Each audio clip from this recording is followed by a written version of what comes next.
हरिओम. समाधीपाद सूत्र क्रमांक 10. आभाव प्रत्यय आलंबना वृत्ती निद्रा.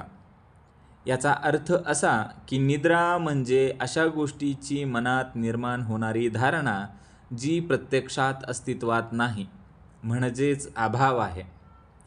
अभाव म्हणजे अनुपस्थिती, याच्या प्रत्ययावर म्हणजे धारणेवर आधारित असलेली मनाची वृत्ती म्हणजे झोप किंवा निद्रा.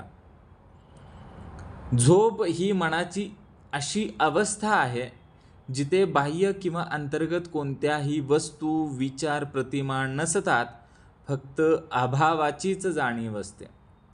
झोपेत आपल्याला बाह्य जगाची जाणीव नसते, पण तरीसुद्धा मन काही रिकामं नसतं.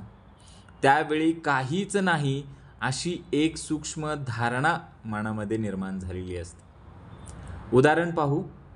जेव्हा गाढ झोप असते तेव्हा काय होतं, बाहेरच्या गोष्टींची, आपल्या शरीराची, विचारांची कुठलीही जाणीव नसते.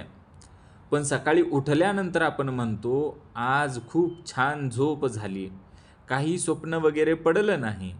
हेच अभाव प्रत्यय आहे. त्यावेळी आपलं मन अभावावरती आधारलेलं होतं. स्वप्न विरुद्ध गाढ झोप. स्वप्न पडताना मनातील स्वप्नातील प्रतिमा व घटना यावरती आधारलेले असते.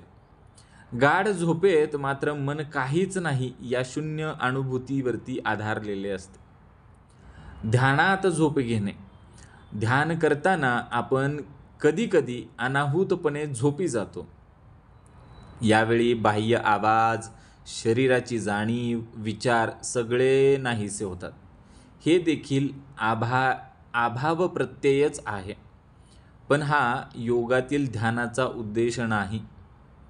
पतंजली आपल्याला काय सांगतात? पतंजलींनी निद्रेला सुद्धा वृत्ती म्हटलेलं आहे, कारण ती मनाची एक हालचाल आहे.